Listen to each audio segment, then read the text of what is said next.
Hello दोस्तों, नमस्ते, प्रणाम। मैं पुष्पा अम्बेडकर नगर से स्वागत करती हूँ अपने चैनल में।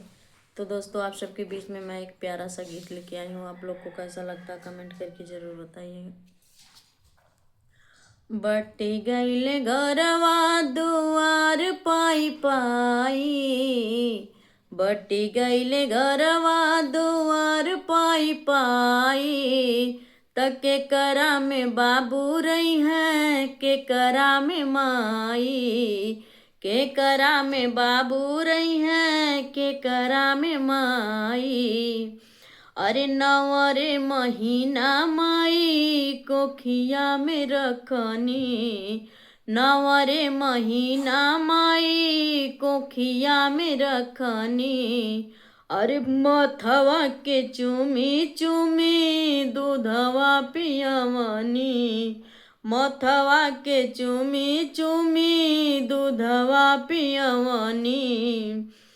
त एक ही कोखी से जन्मे दुइया गो भाई, एक ही कोखी से जन्मे दुइया गो भाई।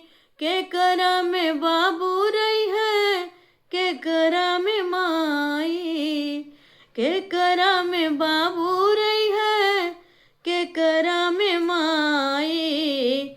बटी जाई है घरवा दुआर पाई पाई, बटी जाई है घरवा दुआर पाई पाई।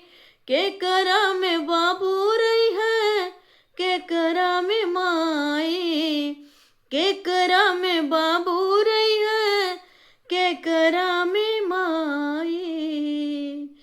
तो दोस्तों, दो भाई के बीच में माँ बाप का बंटवारा कैसे किया जाएगा, आप लोग कमेंट बॉक्स में ज़रूर बताइएगा।